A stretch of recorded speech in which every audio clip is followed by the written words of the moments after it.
أعوذ بالله من الشيطان الرجيم. بسم الله الرحمن الرحيم. لن تنالوا البر حتى تنفقوا مما تحبون وما تنفقوا من شيء فإن الله به عليم. كل الطعام كان حلا لبني إسرائيل إلا ما حرم إسرائيل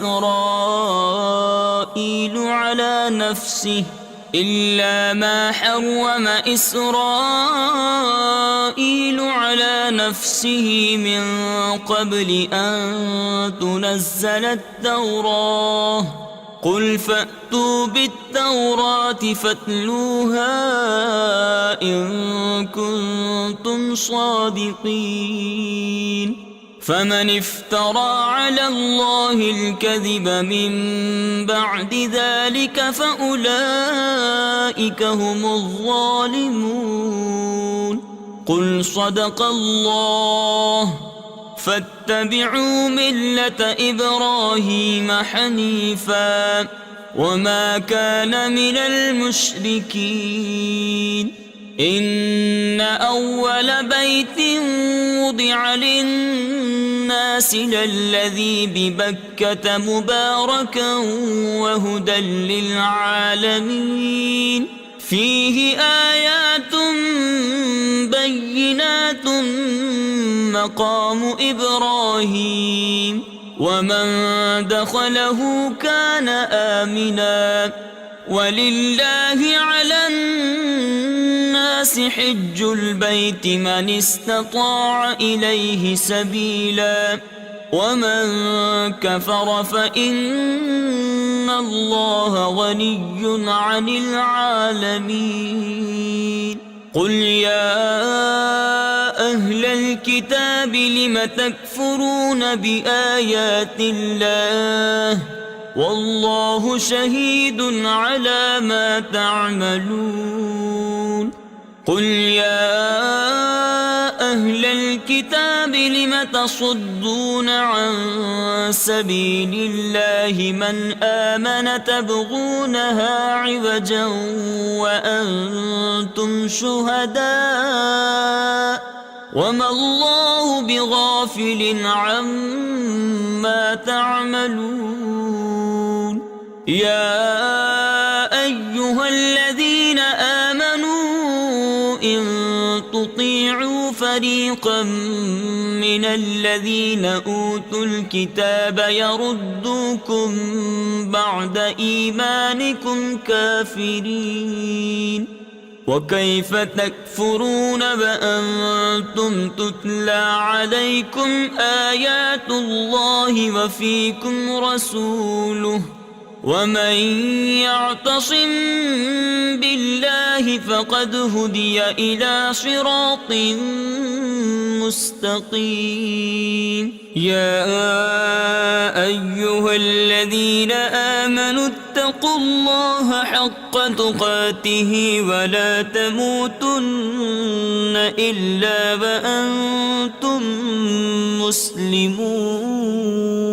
واعتصموا بحبل الله جميعا ولا تفرقوا. واذكروا نعمة الله عليكم إذ كنتم أعداء فألف بين قلوبكم فأصبحتم بنعمته إخوانا وكنتم على شفا حفرة من النار فأنقذكم منها. كذلك يبين الله لكم آياته لعلكم تهتدون. ولتكن منكم أمة يدعون إلى الخير ويأمرون بالمعروف وينهون عن المنكر وأولئك أولئك هم المفلحون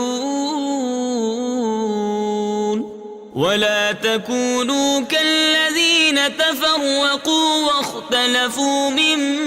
بعد ما جاءهم البينات وأولئك لهم عذاب عظيم يوم تبيض وجوه وتسود وجوه فأما الذين اسودت وجوههم أكفرتم بعد إيمانكم فذوقوا العذاب بما كنتم تكفرون وأما الذين ابيضت وجوههم ففي رحمة الله هم فيها خالدون تلك آيات الله نتلوها عليك بالحق وما الله يريد ظلما للعالمين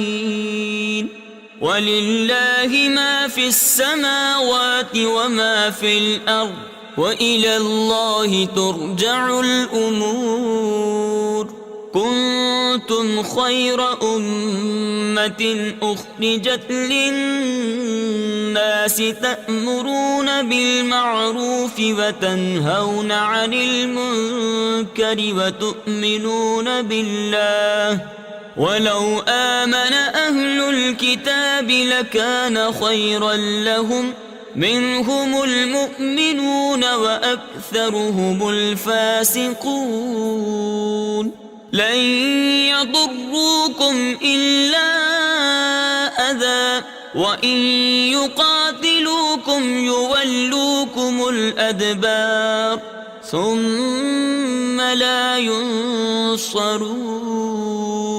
ضربت عليهم الذلة أينما ثقفوا إلا بحبل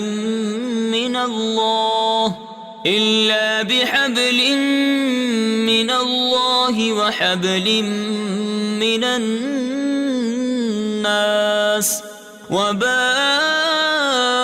بغضب من الله وضربت عليهم المسكنة ذلك بأنهم كانوا يكفرون بآيات الله ويقتلون الأنبياء بغير حق ذلك بما عصوا وكانوا يعتدون ليسوا سواء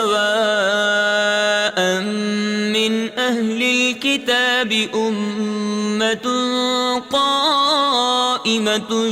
يتلون آيات الله آناء الليل وهم يسجدون يؤمنون بالله واليوم الآخر ويأمرون بالمعروف وينهون عن المنكر ويسارعون في الخيرات وأولئك من الصالحين وما يفعلوا من خير فلن يكفروه والله عليم بالمتقين إن الذين كفروا لن تغني عنهم أموالهم ولا أولادهم من الله شيئا وأولئك أصحاب النار هم فيها خالدون مثل ما ينفقون في هذه الحياة الدنيا كمثل ريح فيها سر أصابت حرث قوم ظلموا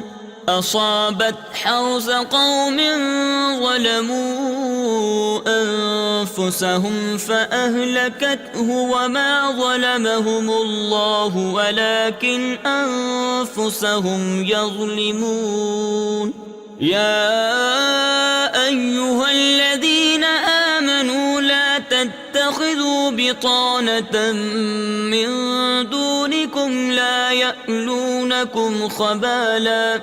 ودوا ما عنتم قد بدت البغضاء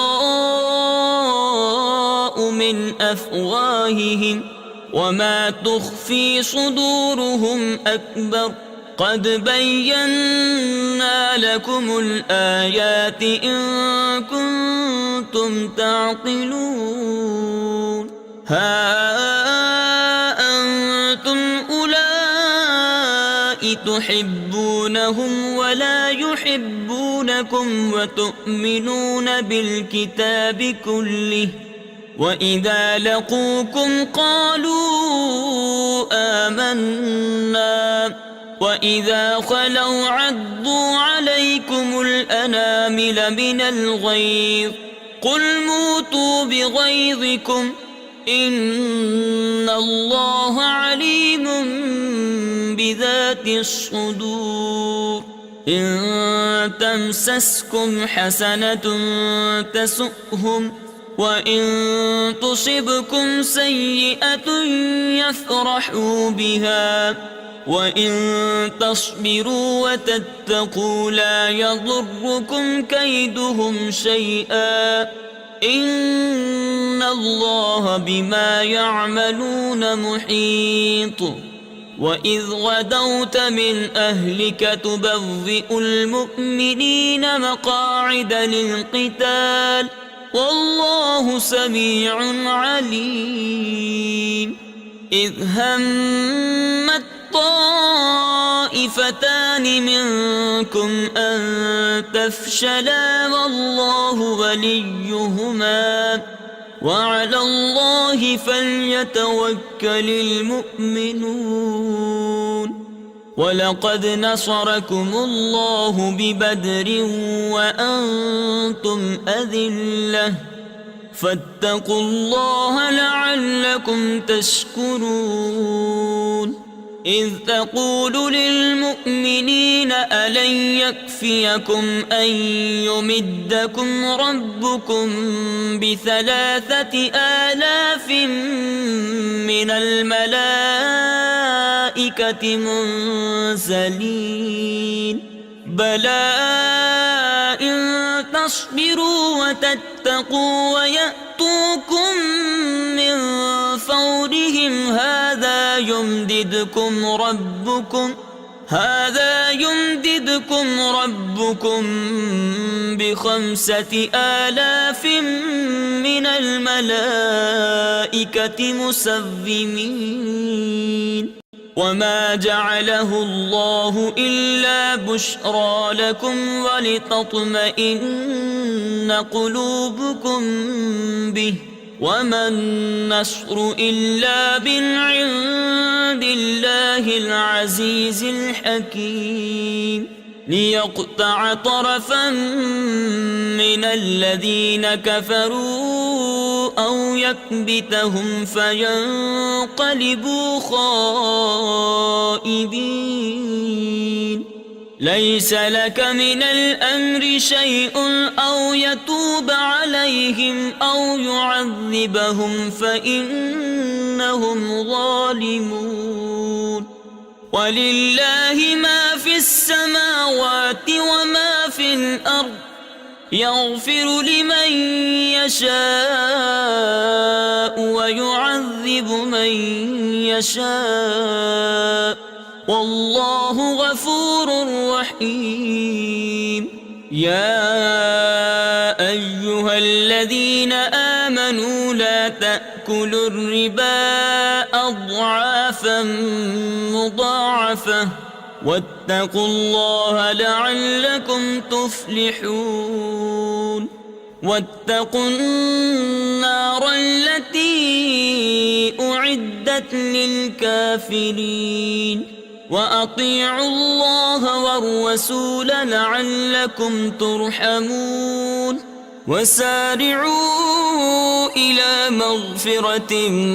من ربكم وجنة عرضها السماوات والأرض أعدت للمتقين الذين ينفقون في السراء والضراء والكاظمين الغيظ والعافين عن الناس والله يحب المحسنين.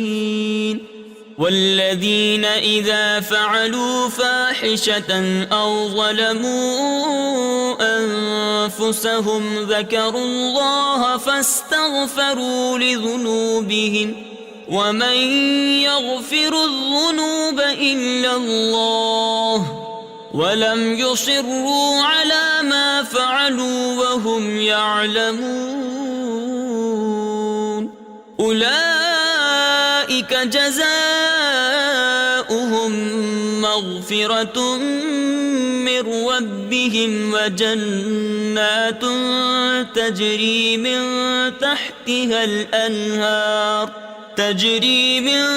تحتها الأنهار خالدين فيها ونعم أجر العاملين. قد خلت من قبلكم سنن فسيروا في الأرض فانظروا كيف كان عاقبة المكذبين. هذا بيان للناس وهدى وموعظة للمتقين. ولا تهنوا ولا تحزنوا وأنتم الأعلون إن كنتم مؤمنين. إن يمسسكم قرح فقد مس القوم قرح مثله وتلك الأيام نداولها بين الناس وليعلم الله الذين آمنوا ويتخذ منكم شهداء والله لا يحب الظالمين. وليمحص الله الذين آمنوا ويمحق الكافرين. أم حسبتم أن تدخلوا الجنة ولما يعلم الله الذين جاهدوا منكم ويعلم الصابرين. ولقد كنتم تمنون الموت من قبل أن تلقوه فقد رأيتموه وأنتم تنظرون. وما محمد إلا رسول قد خلت من قبله الرسل أفإن مات أو قتل انقلبتم على أعقابكم ومن ينقلب على عقبيه فلن يضر الله شيئا وسيجزي الله الشاكرين. وما كان لنفس أن تموت إلا بإذن الله كتابا مؤجلا ومن يرد ثواب الدنيا نؤته منها ومن يرد ثواب الآخرة نؤته منها وسنجزي الشاكرين. وكأي من نبي قاتل معه ربيون كثير فما وهنوا لما أصابهم في سبيل الله وما ضعفوا وما استكانوا والله يحب الصابرين. وما كان قولهم إلا أن قالوا ربنا اغفر لنا ذنوبنا وإسرافنا في أمرنا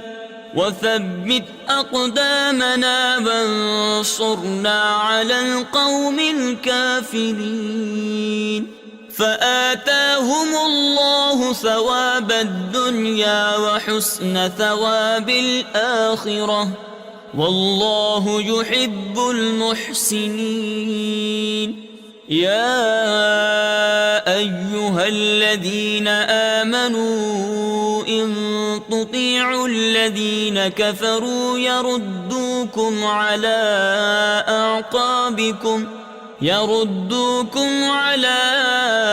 أعقابكم فتنقلبوا خاسرين. بل الله مولاكم وهو خير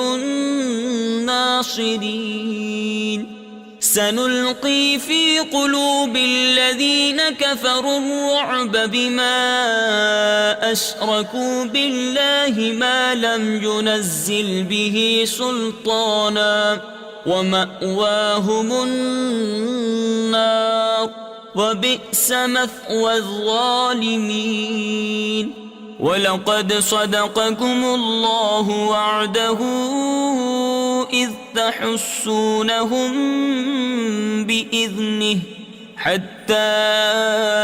إذا فشلتم وتنازعتم في الأمر وعصيتم من بعد ما أراكم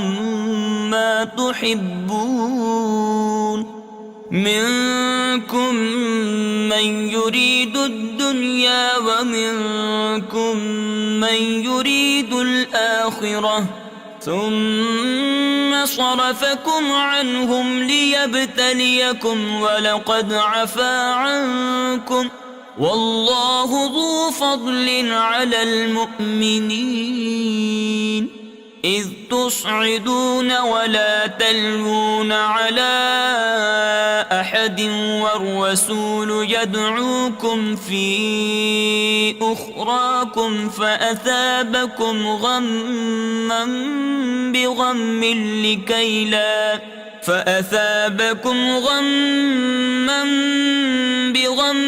لكي لا تحزنوا على ما فاتكم ولا ما أصابكم والله خبير بما تعملون. ثم أنزل عليكم من بعد الغم أمنة نعاسا يغشى طائفة منكم وطائفة قد أهمتهم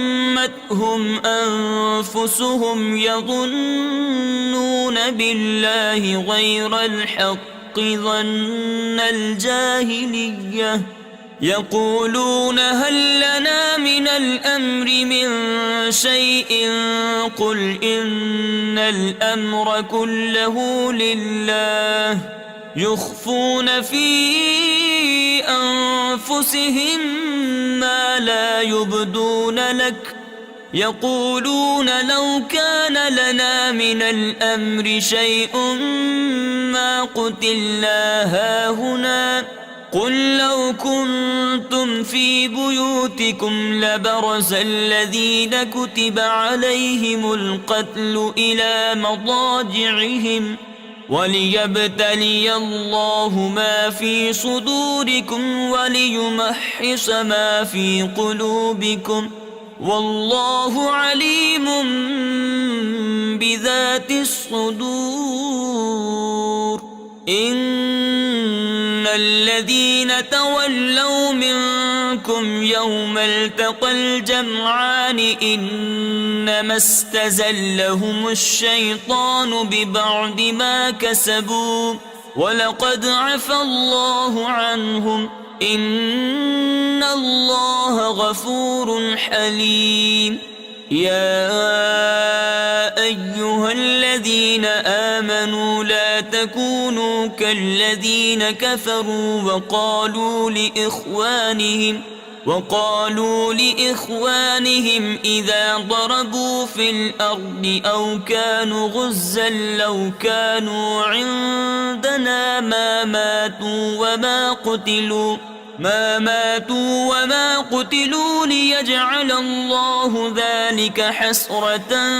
في قلوبهم والله يحيي ويميت والله بما تعملون بصير ولئن قتلتم في سبيل الله أو متم لمغفرة من الله ورحمة خير مما يجمعون ولئن متم أو قتلتم لإلى الله تحشرون فبما رحمة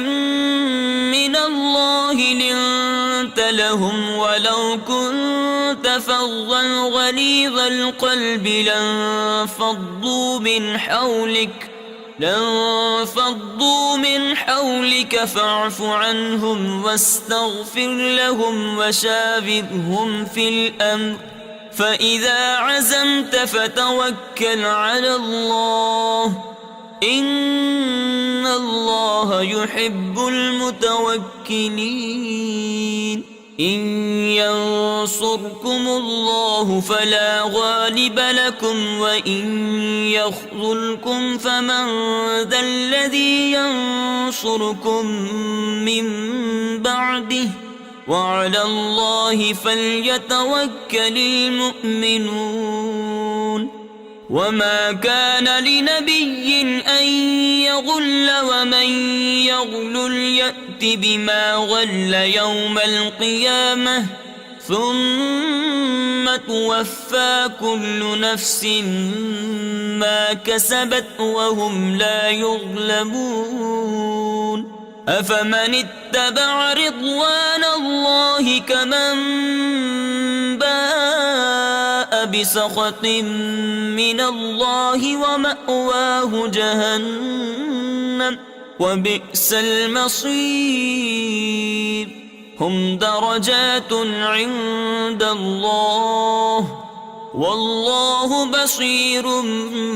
بما يعملون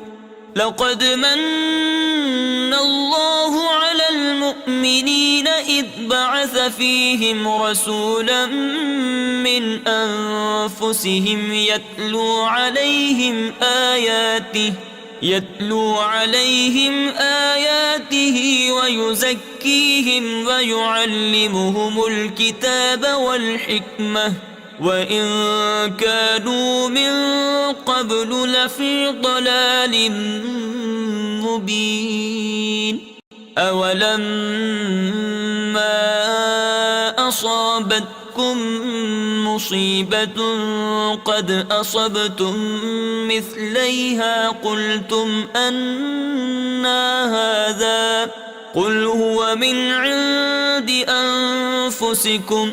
إن الله على كل شيء قدير وما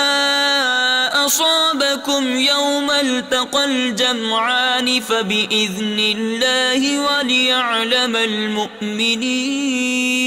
وليعلم الذين نافقوا وقيل لهم تعالوا قاتلوا في سبيل الله أو ادفعوا قالوا لو نعلم قتالا لاتبعناكم هم للكفر يومئذ أقرب منهم للإيمان يقولون بأفواههم ما ليس في قلوبهم والله أعلم بما يكتمون الذين قالوا لإخوانهم وقعدوا لو أطاعونا ما قتلوا قل فادرءوا عن أنفسكم الموت إن كنتم صادقين ولا تحسبن الذين قتلوا في سبيل الله أمواتا بل أحياء عند ربهم يرزقون فرحين بما آتاهم الله من فضله به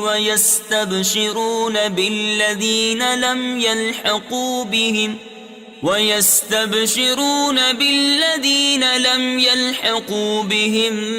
من خلفهم ألا خوف عليهم ولا هم يحزنون يستبشرون بنعمة من الله وفضل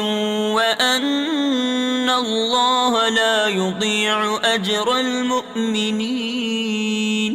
الذين استجابوا لله والرسول من بعد ما أصابهم القرح للذين أحسنوا منهم واتقوا أجر عظيم الذين قال لهم الناس إن الناس قد جمعوا لكم فاخشوهم فزادهم إيمانا وقالوا حسبنا الله ونعم الوكيل فانقلبوا بنعمة من الله وفضل لم يمسسهم سوء واتبعوا رضوان الله والله ذو فضل عظيم إنما ذلكم الشيطان يخوف أولياءه فلا تخافوهم وخافون إن كنتم مؤمنين ولا يحزنك الذين يسارعون في الكفر إنهم لن يضروا الله شيئا يريد الله ألا يجعل لهم حظا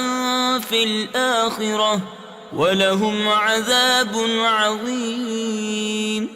إن الذين اشتروا الكفر بالإيمان لن يضروا الله شيئا ولهم عذاب أليم ولا يحسبن الذين كفروا أنما نملي لهم خير لأنفسهم إنما نملي لهم ليزدادوا إثما ولهم عذاب مهين ما كان الله ليذر المؤمنين على ما أنتم عليه حتى يميز الخبيث من الطيب وما كان الله ليطلعكم على الغيب ولكن الله يجتبي من رسله من يشاء فآمنوا بالله ورسله وإن تؤمنوا وتتقوا فلكم أجر عظيم ولا يحسبن الذين يبخلون بما آتاهم الله من فضله هو خيرا لهم بل هو شر لهم سيطوقون ما بخلوا به يوم القيامة ولله ميراث السماوات والأرض والله بما تعملون خبير لقد سمع الله قول الذين قالوا إن الله فقير ونحن أغنياء سنكتب ما قالوا وقتلهم الأنبياء بغير حق ونقول ذوقوا عذاب الحريق ذلك بما قدمت أيديكم وأن الله ليس بظلام للعبيد الذين قالوا إن الله عهد إلينا ألا نؤمن لرسول حتى يأتينا بقربان تأكله النار قل قد جاءكم رسل من قبلي بالبينات وبالذي قلتم فلم قتلتموهم إن كنتم صادقين فإن كذبوك فقد كذب رسل من قبلك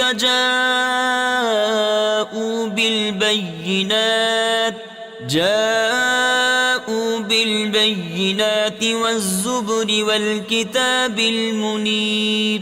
كل نفس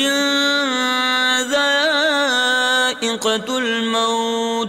وإنما توفون أجوركم يوم القيامة فمن زحزح عن النار وأدخل الجنة فقد فاز وما الحياة الدنيا إلا متاع الغرور لتبلغن في أموالكم وأنفسكم ولتسمعن من الذين أوتوا الكتاب من قبلكم ومن الذين أشركوا أذى كثيرا وإن تصبروا وتتقوا فإن ذلك من عزم الأمور وإذ أخذ الله ميثاق الذين أوتوا الكتاب لتبيننه للناس ولا تكتمونه فنبذوه وراء ظهورهم واشتروا به ثمنا قليلا فبئس ما يشترون لا تحسبن الذين يفرحون بما أتوا ويحبون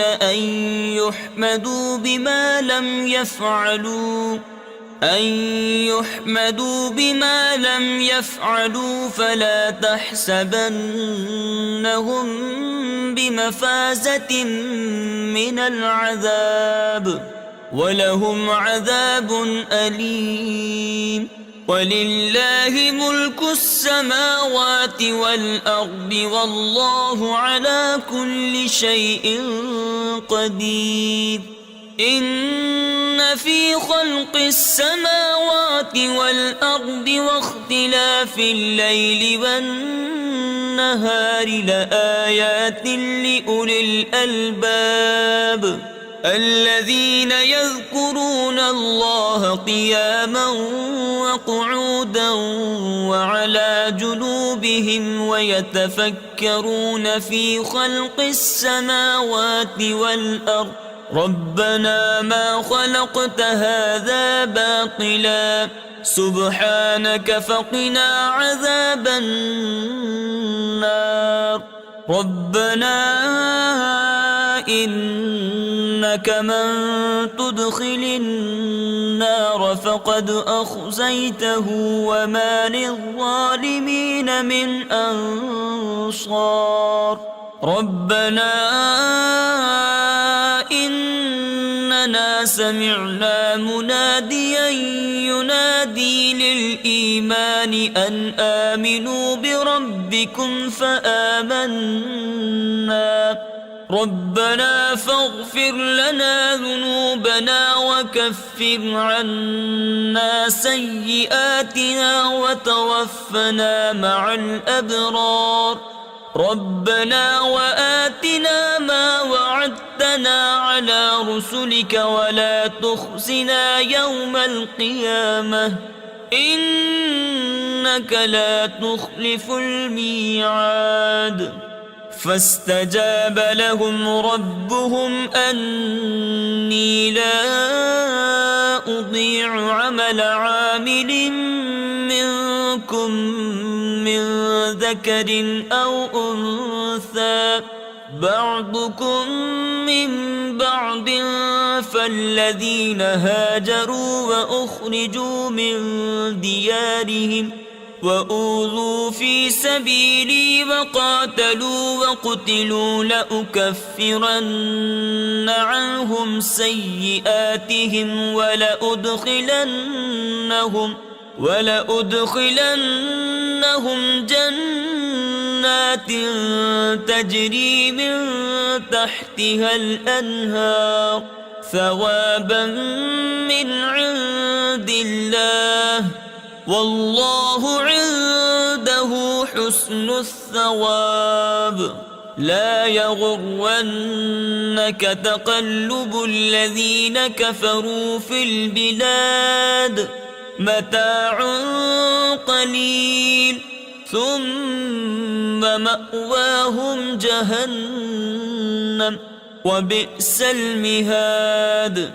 لكن الذين اتقوا ربهم لهم جنات تجري من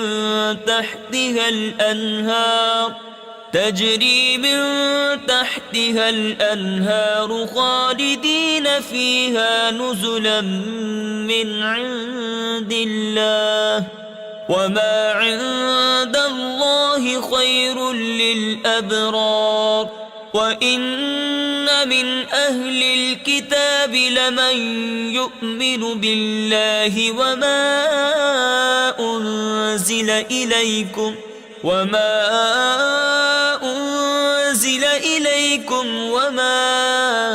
أنزل إليهم خاشعين لله لا يشترون بآيات الله ثمنا قليلا أولئك لهم أجرهم عند ربهم إن الله سريع الحساب. يا أيها الذين آمنوا اصبروا وصابروا ورابطوا واتقوا الله لعلكم تفلحون. بسم الله الرحمن الرحيم. يا أيها الناس اتقوا ربكم الذي خلقكم من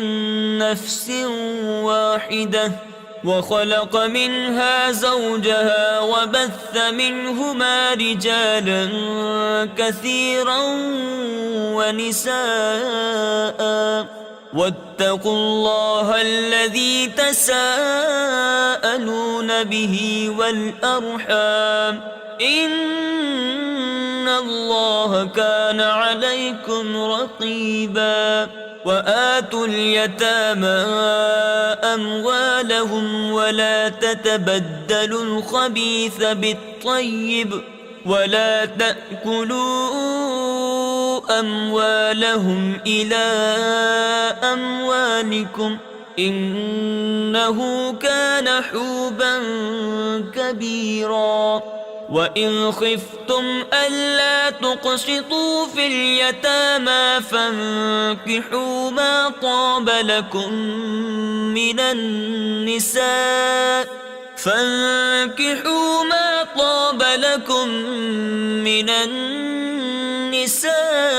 مثنى وثلاث ورباع فإن خفتم ألا تعدلوا فواحدة أو ما ملكت أيمانكم ذلك أدنى ألا تعولوا. وآتوا النساء صدقاتهن نحلة فإن طبن لكم عن شيء منه نفسا فكلوه هنيئا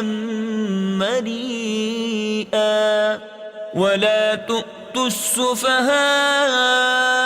أموالكم التي جعل الله لكم قياما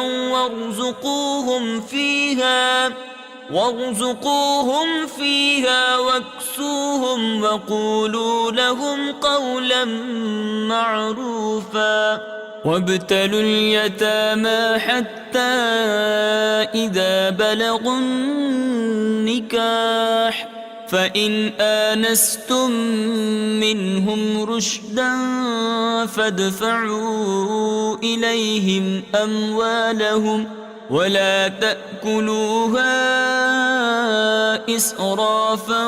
وبدارا أن يكبروا ومن كان غنيا فليستعفف ومن كان فقيرا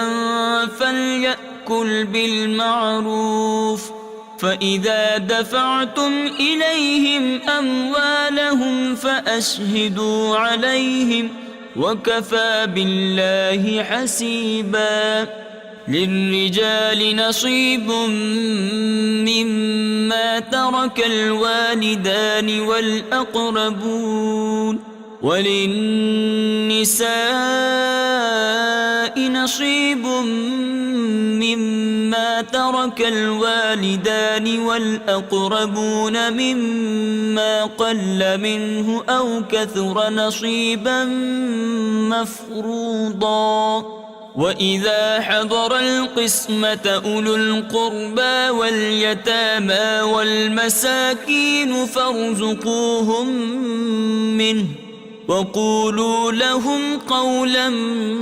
معروفا وليخشى الذين لو تركوا من خلفهم ذرية ضعافا خافوا عليهم فليتقوا الله وليقولوا قولا سديدا إن الذين يأكلون أموال اليتامى ظلما إنما يأكلون في بطونهم نارا وسيصلون سعيرا يوصيكم الله في أولادكم للذكر مثل حظ الأنثيين فإن كن نساء فوق 2 فلهن ثلثا ما ترك وإن كانت واحدة فلها النصف ولأبويه لكل واحد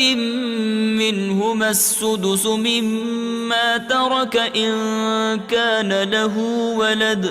فإن لم يكن له ولد وورثه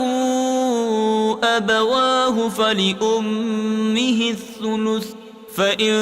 كان له إخوة فلأمه السدس من بعد وصية يوصي بها أو دين آباؤكم وأبناؤكم لا تدرون أيهم أقرب لكم نفعا فريضة من الله إن الله كان عليما حكيما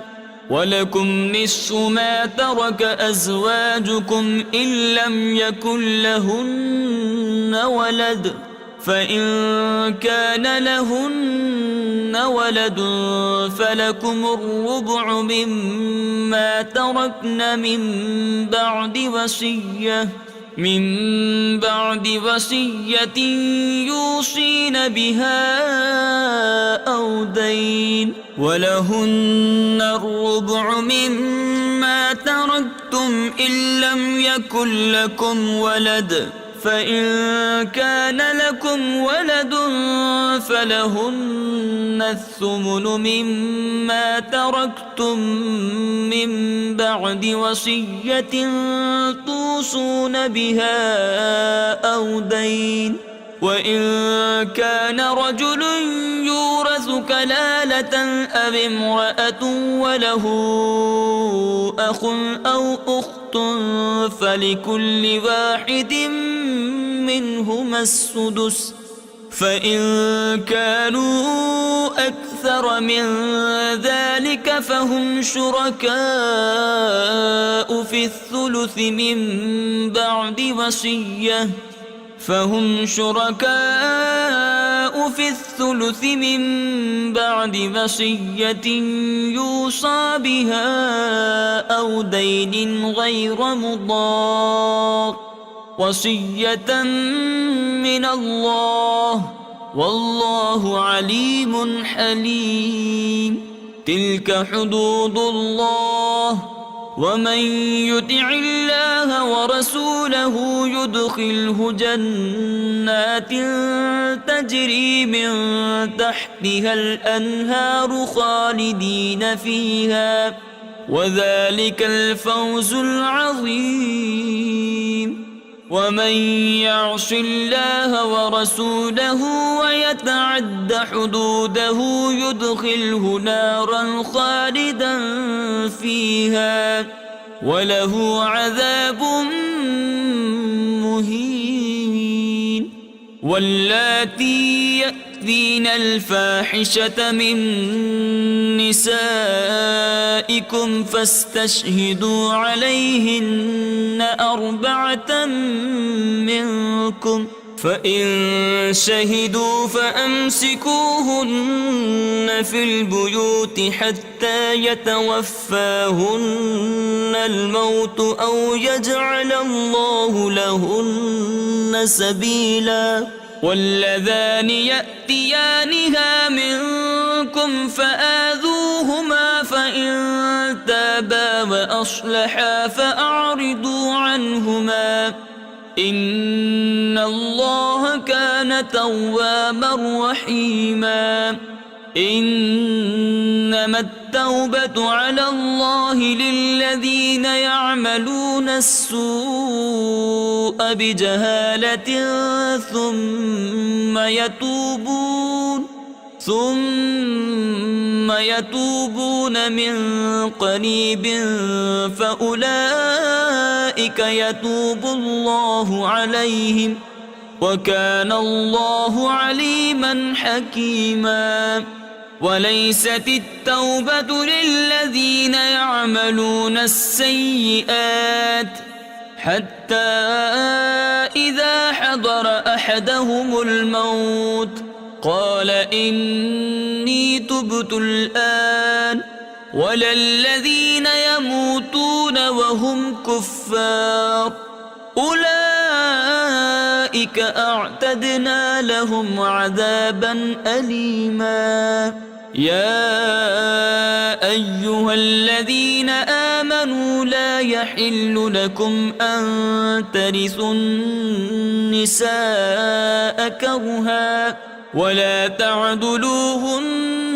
لتذهبوا ببعض ما آتيتموهن إلا أن يأتين بفاحشة مبينة وعاشروهن بالمعروف فإن كرهتموهن فعسى أن تكرهوا شيئا ويجعل الله فيه خيرا كثيرا. وإن أردتم استبدال زوج مكان زوج وآتيتم إحداهن قنطارا فلا تأخذوا منه شيئا أتأخذونه بهتانا وإثما مبينا. وكيف تأخذونه وقد أفضى بعضكم إلى بعض وأخذن منكم ميثاقا غليظا. ولا تنكحوا ما نكح آباؤكم من النساء إلا ما قد سلف إنه كان فاحشة ومقتا وساء سبيلا. حرمت عليكم أمهاتكم وبناتكم وأخواتكم وعماتكم أمهاتكم وخالاتكم وبنات الأخ وبنات الأخت وأمهاتكم اللاتي أرضعنكم وأخواتكم من الرضاعة وأمهات نسائكم وربائبكم اللاتي في حجوركم من نسائكم اللاتي دخلتم بهن فإن لم تكونوا دخلتم بهن فلا جناح عليكم وحلائل أبنائكم الذين من أصلابكم وأن تجمعوا بين الأختين إلا ما قد سلف إن الله كان غفورا رحيما. صدق الله العظيم.